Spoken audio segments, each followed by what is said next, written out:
Okay. She's taking a little hiatus, but I'm going to introduce Mr. Jibjiniak. No, Really, I sort of keep it short. Keep it short now. All right.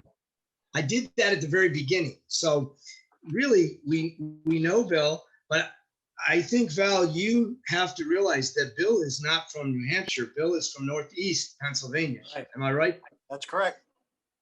And a small town near Wilkes-Barre, Pennsylvania, if I'm not mistaken. Bill, elaborate on that and then start your program, please. Sure. So I was born and raised in a small town called Whitehaven, Pennsylvania, which is on the western edge of the Pocono Mountains, sort of halfway between Wilkes-Barre and Hazleton. And if you ever travel in that part of the Pocono Mountains, it's certainly gorgeous in the summertime and almost as bad as the north side of Chicago in the wintertime. But we certainly have enjoyed those roots of growing up there and being not too far out of the Philadelphia area. But from there to New Hampshire, quick stop in Virginia, and I've been out here for almost 14 years now. So it's a lot of fun. So when Val talks about wanting to talk about Site 17, I'm going to let the Vice Mayor cover that. That's her. She's championing that effort. She'll be glad to, I think, jump in on that one. But if you don't mind, we're going to go on a little bit of a driving tour today, and I'm going to share a screen. But I also want to introduce Chris Molnar, who's on with us today. Chris is our management assistant here in the department. And I think it's just great for her to just hear the tour because I don't think she's been part of the tours that we've given in the past. And I know Sally's making arrangements for other bus tours to do it live in the very near future. A couple other things I guess I want to start with.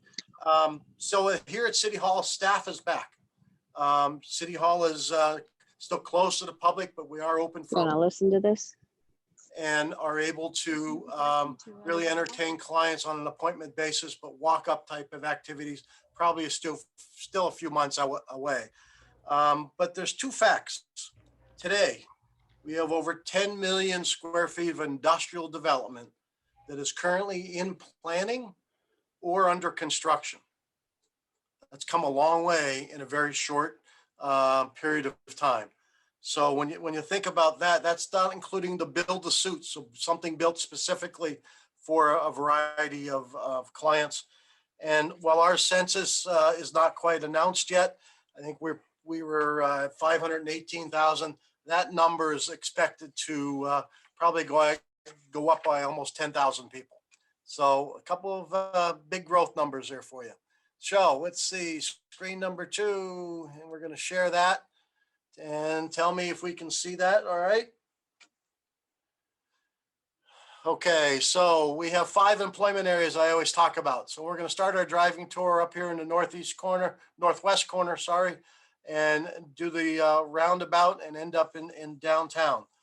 So this is going to be a fairly quick tour just to keep it on schedule here today. So the Union, first building is complete.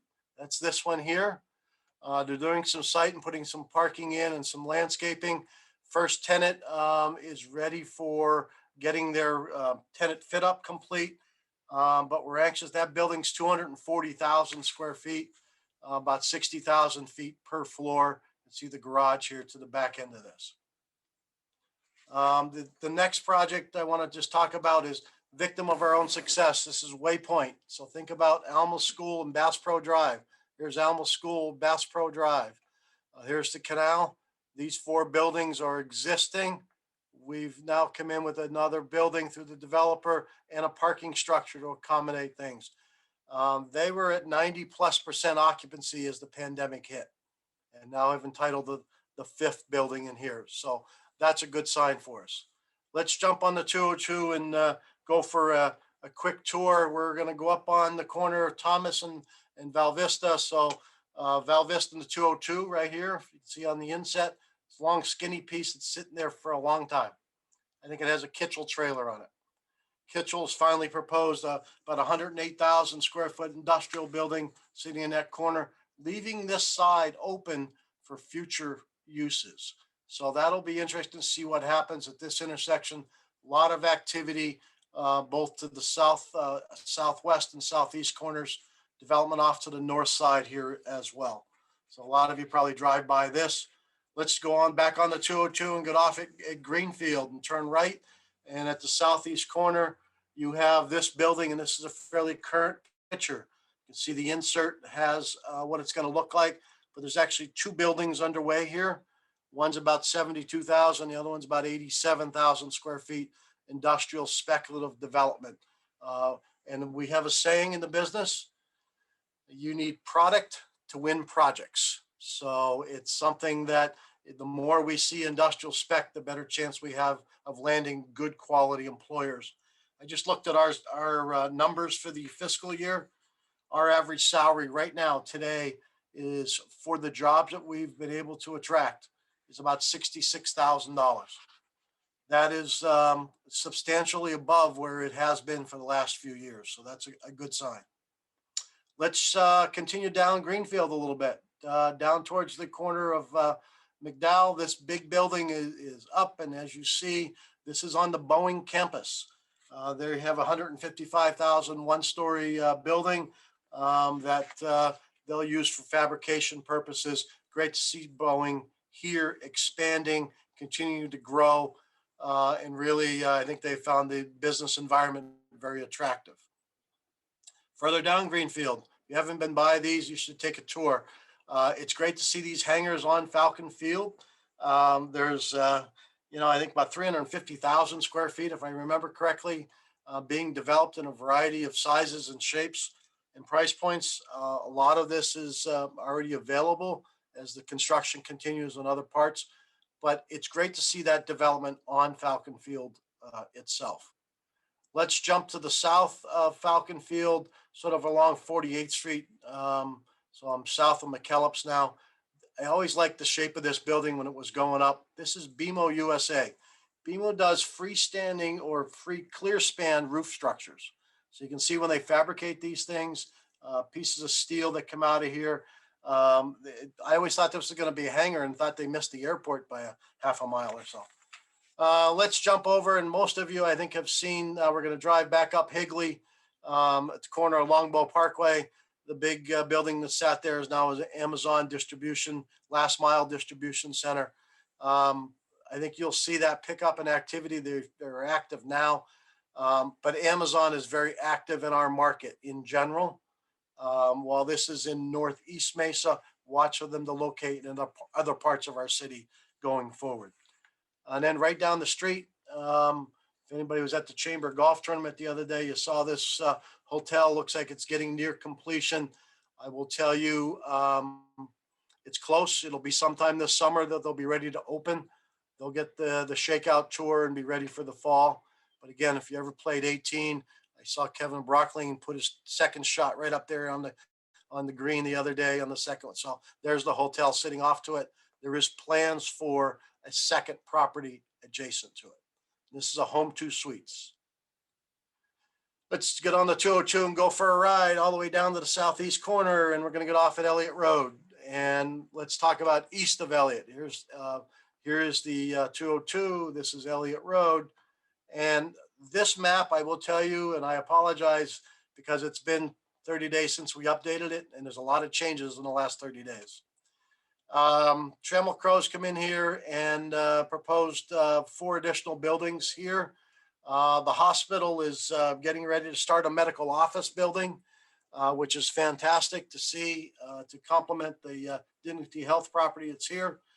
2 industrial buildings and a road's been the road's been put in. The industrial buildings have not started. Comark has not officially announced they've got everything they need to get going. Let's see, Diversified's in here with a retail type of project. Niagara has did not add to their footprint, but they added a second production line. This property has a proposal on it. I'm sorry, it's on this side of the street, for a couple more industrial buildings by Kitchell Development down here as well. Digital Realty has sold, and the Eisenberg companies have bought it and proposed 6 manufacturing buildings in here. This blue line represents power. So does this big yellow line, and so does this yellow line. Power is an important piece of our economic development effort. Having 69 kV, 230 and 500 is so important. What's that? Oh, NTT is the walls are up on NTT. So if anybody goes down Elliott Road, wonder what that is. NTT is putting up the first of several buildings in here.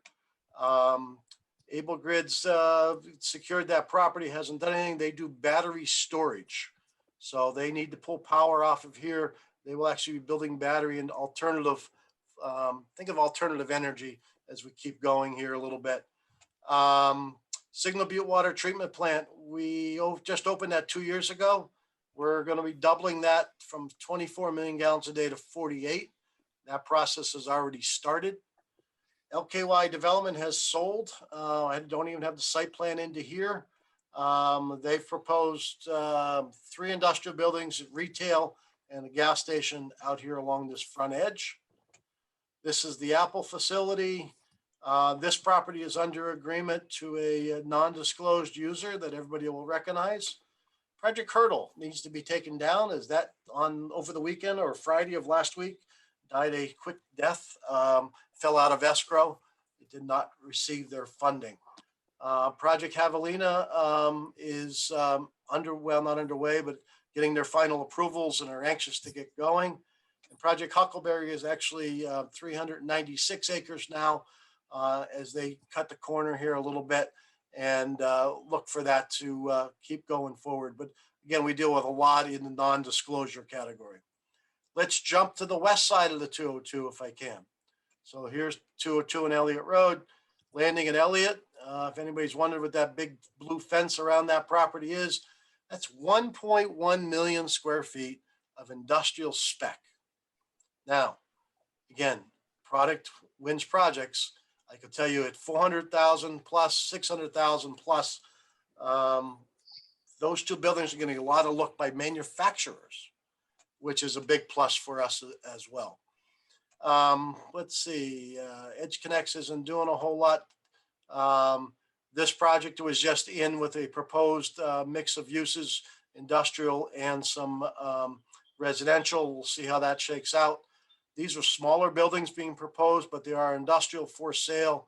Instead of big 400, 600, we're talking 25, 50,000 square footers in here for sale. Project Red Hawk is your search engine that bought this property almost 2 years ago and is anxious now to, we're anxious now for them to get going, but they started down the road of doing utility work and then hit the brakes just on demand. 2 others to talk about here. The Dale Morrison piece is under agreement. That will be industrial. That's under a flight path as well. And then Power 42 out here on the edge of Power Road, backed up to the canal, is about, I think about 300,000 square feet of property to be developed here as well. Okay, let's jump just a little bit further south. So just coming down south on Power, this is Cannon Beach, the water park facility, the 3 industrial buildings here to the south. This is Roberts Tire. If you ever looked at this when it was just Roberts from the highway, okay, now you look at it with these 3 buildings up, it really, Roberts Tire sort of disappears. Watch for this, I think, later this year to hopefully get moving here a little bit. This is the Dale Morrison piece I just spoke of. Developer has proposed these uses on this corner and a different developer here, all industrial. And then this one is in talking to us at the same time.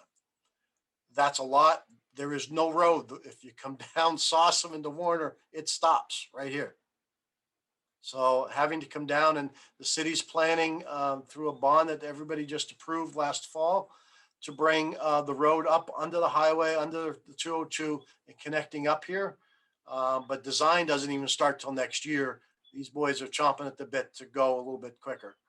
While I've got this up, so this over here is Vivo Development Gallery Park, and it's a mixed use development, and it's purposely, I don't have just a great picture, but Spencer's is here on the corner. Their residential is ready to go. They've got a variety of other infrastructure they're going to put in there. got 2 hotels. I've got office. I've got more residential. Retail sort of fronts that whole Power Road strip. That got slowed down substantially by the pandemic. But what didn't get slowed down is what's going on here just across the canal. This is where Sauceman goes down to the airport. So currently these 2 buildings exist. These 2 are started construction. He has this one into planning. This is 150,000 square feet into planning. Um, this is the same owner over here, just showing what's coming. Potato barn's there. Airgate is under construction, 142,000 square feet next to the park and ride. Euro Contempo and a few other industrial buildings exist. This was phase 1, all sold out of Mar West property. Phase 2, I'm going to jump across the street here a little bit, were these 2 buildings. This became Dexcom. This became Benelli Windows, which is a division of Pella. It's their higher end division. If you can think of a higher end than Pella, that's pretty good. And then there's 100,000 square feet in this gray shaded area that just now gotten into planning along the way. Phase 3 is 525,000 square feet of industrial. I will tell you we're at 94% occupied. It's not even complete. It's due to complete probably in the first couple of weeks of June. There's already tenants in. There's that much demand in the marketplace. These are all good paying jobs. Probably a lot of these we have not even announced yet. This is everybody hopefully have seen the electric vehicle manufacturer called Electromechanica. That's the groundbreaking event from the other day. There's the car. It's 3-wheeled. Bill doesn't fit in it. Well, he can get in, but he can't get back out too easily. I'll put it to you that way. So it's great. Plug it in at night, goes about 100 miles without charging it. They're building a 235,000 square foot building where they'll do their US production of the Solo. And they also have a Roadster that they will produce in the future. But right now, this factory will focus on this 3-wheeled vehicle called the Solo. And even for Ben, it's only $18,500 and you can have one today. How am I doing? Anyway. All right, let's move along here. There's the Electromechanica site plan again. Let's jump over here and follow. When you come across Ray Road, come out here to the corner of Ellsworth. The north side is being sold. This is the Ryan Companies who has just also acquired this piece. So we have industrial. Sunbelt has industrial in the back, and this is a big SRP receiving station, not even a substation. This is a big power piece that needs to be, it's very industrial looking, let's put it that way. This development has some retail to the front and then residential here in the middle. And then up here from Warner down, group out of, I think it's Indiana, Scannell, is buying the old Via West site. And we're working with them on site plans. We want to really engage some retail, some other things out along this Ellsworth edge. So stay tuned on some of that, but that's a substantial development as well. Okay, so go back here for just a second. So as I pointed to Ray Road here, coming across to the corner of Ellsworth, now focus this corner down here because we're onto the airport property. So here's Ray, here's Ellsworth, here's the corner of the property. So out in the marketplace, the airport has gone out and actually solicited developers and got national attention for a mixed use type of development on the airport, because this is where the future terminal would be. Think about coming off Hawes Road today. You'll be coming into the terminal here. Then what other uses are going to be out here that can be allowed or would be a good use? And you've got everything from some flex project or property to industrial in here to retail out in here. And then this is office near the airport, I think, as well. So I think that's going to be interesting to see how that, but watch for that in the future. But the airport's doing a great job out there with trying to bring some national development to this, to our site. Further down Ellsworth, get down past Williams Field. Hopefully most of you have heard by now of the Legacy Sports Park. It's under construction. It's still in the county, but it's under construction. You see a couple of buildings that are going up. The fields are being worked through. There is a water agreement here as well. We're doing some road improvements on Williams Field out to Ellsworth. So we're just above Pecos. You can see the location to the end of the runway. This is all Cadence and Eastmark back up in here. So watch for that. That'll be fun to see that develop with all those fields and hopefully attracting additional development in the future. Let's come down here to Pecos and head east a little bit. And I threw these three up here just because I don't have site plans handy, but all three of these are longtime Mesa companies. They're all expanding. ZFTRW in expansion mode. They are going to sell off a small piece of their property, but they've had excess property for quite some time. Fuji with the two chip manufacturers, Fuji's in a hurry. Fuji's looking to expand on site. They're looking for additional property, working with them to grow their workforce as well. So stay tuned there. And Crumb Rubber is also in expansion mode. All of that's in our heavy industrial area of deep Southeast Mesa. And while we're out there, and I always chastise staff, I think, for putting this photo up because it looks kind of ugly over in here, but this is CMC Steel. They take scrap metal and turn it into rebar. Now they're going to take scrap metal and build a second mill. This was announced last August, I believe, maybe beginning of September. And they will then build architectural steel. So that will be fun to see out there literally on our border. They border Germain and Meridian out that far out. So stay tuned with that. So then I come back along Germain a little bit, and Germain's down here, cross over Signal Butte. And again, the 24 is going to be up to this corner off the map. We'll connect down here to Pecos. And then Queen Creek has actually fronted some money to pay for the stretch of Signal Butte to be complete down to their border. They help them with traffic getting out of Queen Creek. So once the 24 is complete, you'll see some of this come together. But just not too far away, this is Old Dominion. This is huge. This is, between Germain and Pecos, all these huge buildings. There's 4.2 million square feet proposed as industrial. That's a lot. I don't think we can absorb that much at one time, but some of these users, big manufacturers, big brand names, we're seeing a lot more in the Fortune 500 world today that are now looking at us bringing substantial quantities of jobs. 2,000 jobs here, 2,500 jobs here. This is a lot bigger than what we've ever played with at one time. We've had people grow, but this huge along the way. Back over to the corner of Ellsworth and Pecos. So Germain up here to Ellsworth, right in the corner. There's a gas station across the street. Got a cobblestone going in here.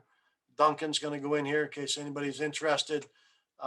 More industrial back and off of the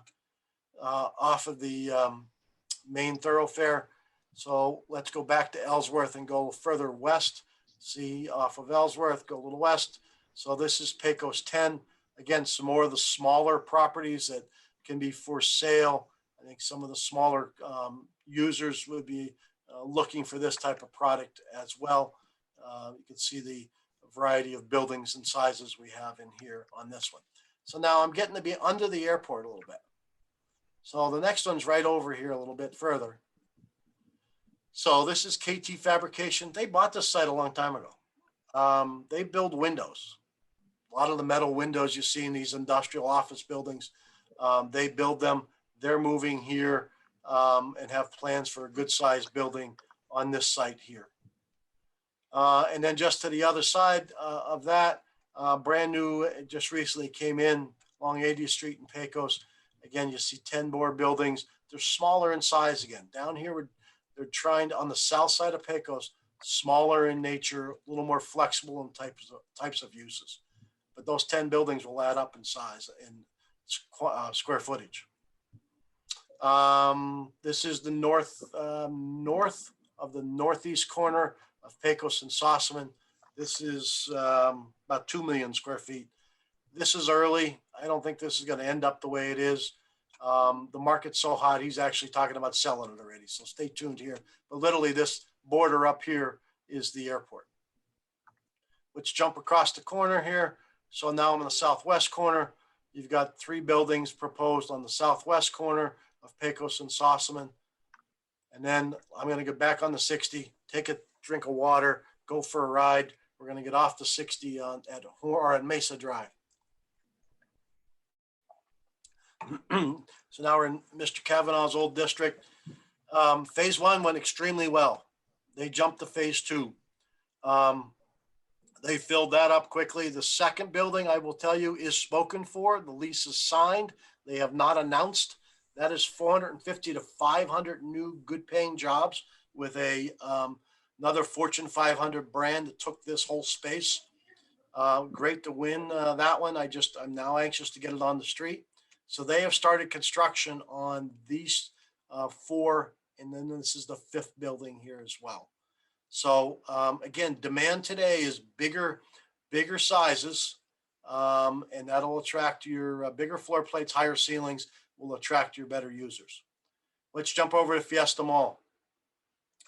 The good news here, even though we have different shading of green, the 4 different box stores, and let me back up. This was originally owned by 5 different entities. We're down to 2. One entity now owns the 4 boxes, and then a second entity owns the center part or the parts in red. And now there is an agreement for Mr. Verdi Fiesta, which is Verdi Investments, Ernie Garcia Sr., to buy out this piece. And thus we will now finally see this, I think, moving forward, which is fantastic. So end of the year, maybe the beginning of next, you'll see that completed. And then I think we've already seen a master plan and looking for that to then pick up here in 22 and start to move a little bit.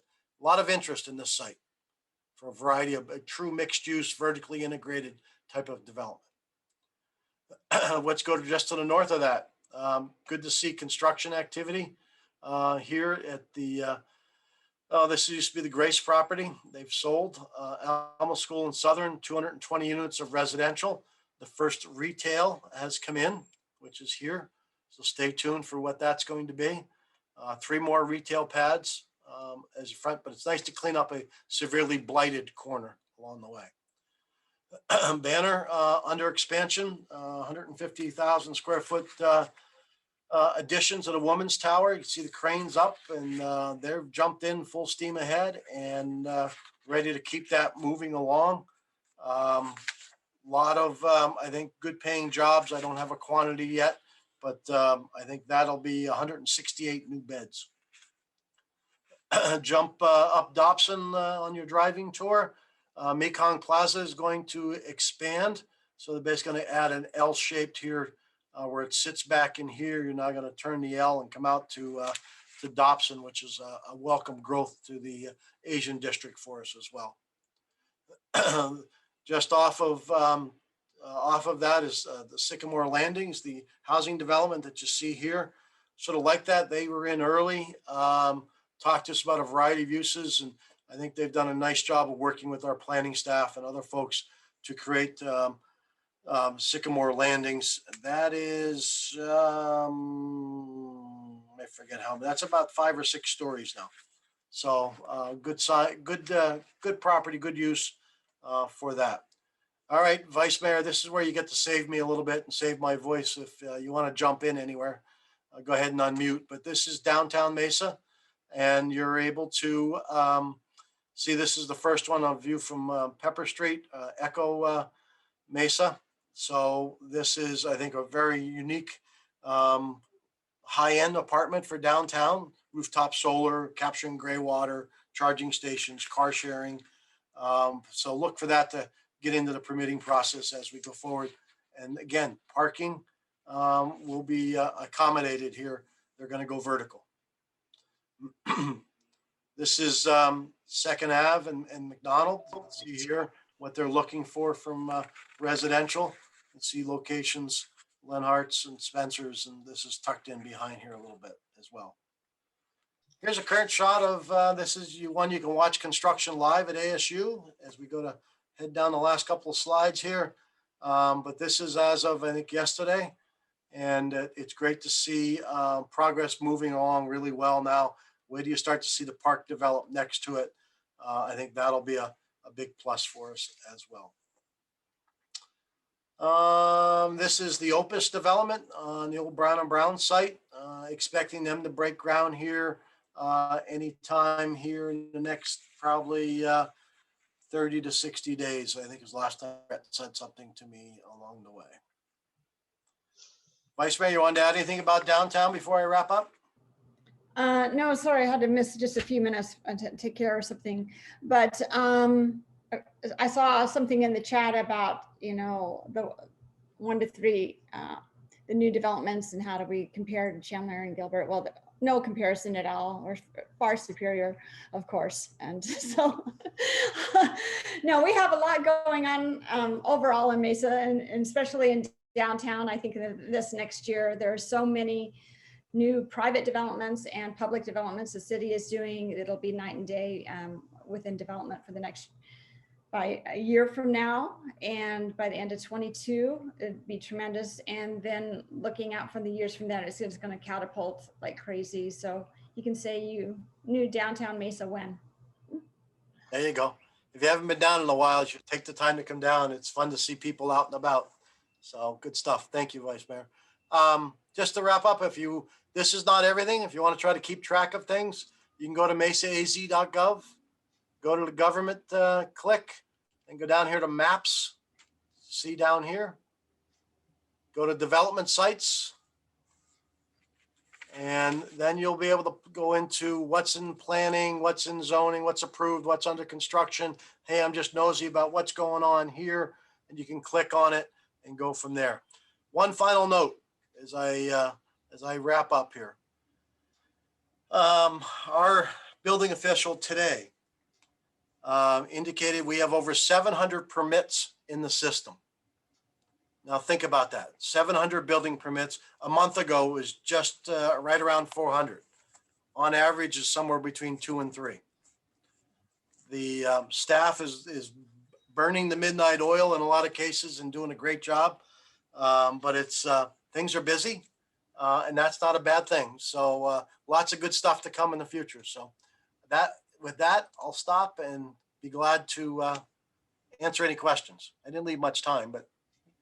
Bill, there's a question from Nicole in the chat, and she asks if you could just outline the 1 or 3 projects or developments that best identify our city, and how does our current plan compare to our neighbors like Chandler and Gilbert?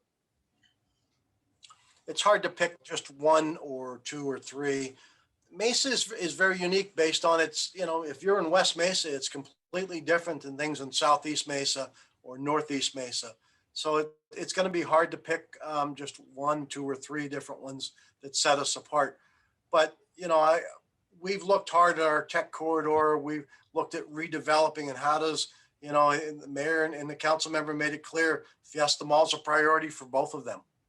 So, Mr. Kavanaugh, I got the message, and, they reminded me right after the election what's coming. So there's just a lot of good stuff. Certainly to see downtown alive is a big plus.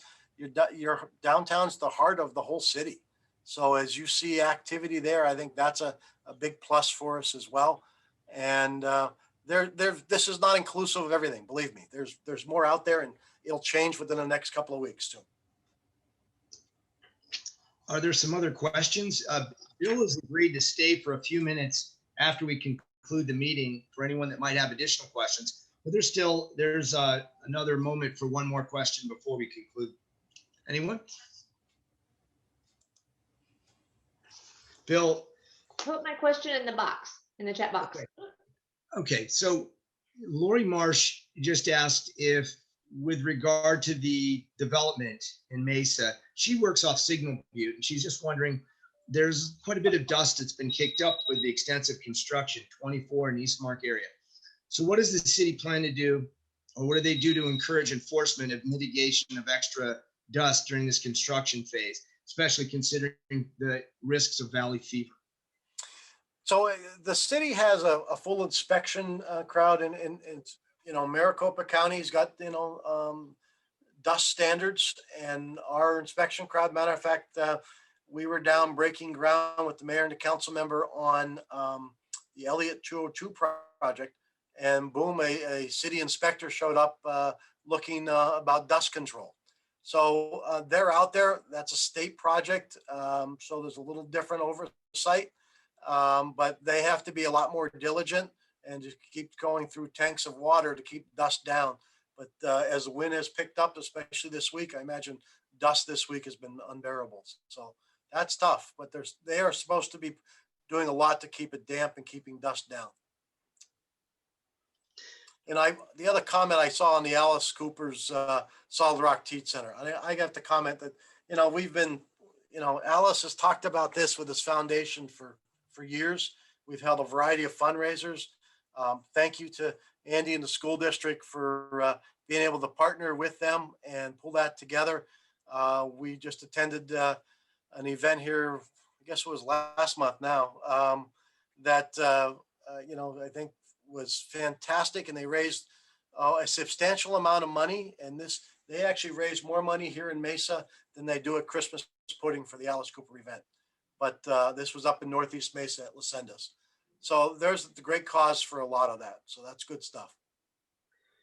So allow me to just conclude our meeting for those that have to leave and depart for other meetings. And again, Bill will offer to stick around for a few minutes after for anyone with questions. So just as we look at our schedule over the next few weeks, I've got 4 meetings left, and then I think there's the GGOPP eventually. But I want everybody just to be reminded, we're reviewing in-person meeting options, and we're working on it, and we hope to have some solid information in the next, maybe in 2 weeks. On the 26th of May, we're dark. There is no meeting. It's Memorial Day. On the 2nd of June, we have a program. It's live with the CIA. I'm really not allowed to tell you much more, but James Olson will, and we'll hear more about that soon. On the 9th, June 9th, Mesa Parks and Recreation, Andrea Moore will fill us in on everything going on, projects, the plans, etc. So listen, Bill Jibjiniak's meeting was the most incredible economic development meeting I've ever witnessed.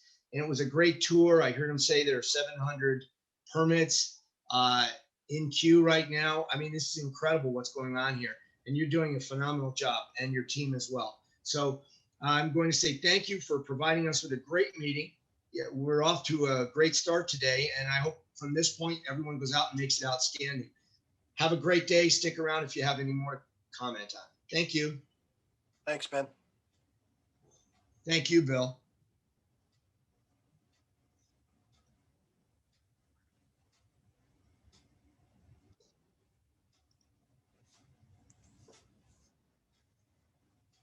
Ben, that was a great meeting. Bill, thanks so much. You're very welcome. It's fun to be able to talk about all this activity. It's hard to squeeze it into that period of time, and we bounced around a few different things. So, but it takes a village. So we've got all cylinders going in the right direction here at this point too. That's great. Yeah. Ben, take care. Thank you, Tom. Bill, I know you talked about 700 permits. Do you have to add staffing to make that happen, to be able to tackle that, or how do you ramp up? Well, it's hard because we try not to grow government, so that it gets too big. But with this much demand, and it looks like it's going to continue. This next budget, he has added a couple of people over in development services. I get number 15 here in the economic development department, just because of just a small business push that we're making for the next coming years. I think it's going to be a big plus, and having with the amount of volume on projects, it's hard to keep the project managers going in several different directions. So there's more staff being added, but we're not adding a whole bunch. We've been trying to supplement with, I'll call them temporary help. I won't call them all part-time, because what he does is bring back retired people on contract to try to get it through quicker. But trying to balance that load, and just think, I have people, so how come I can't get a review? And it's 16 working days. So, or 18 working days. And it's, when you think of it, we're already working 10-hour days. So, and a lot of the staff is burning time on a weekend too. So, matter of fact, that's one of my big concerns here within our own department is just staff burnout. You know, you know, you want to follow me a day? I'll put a few miles on your odometer or pedometer. So, which is fantastic. So, and that's after my 4 miles at the gym in the morning. So there you go. Ooh. Got to sleep after it.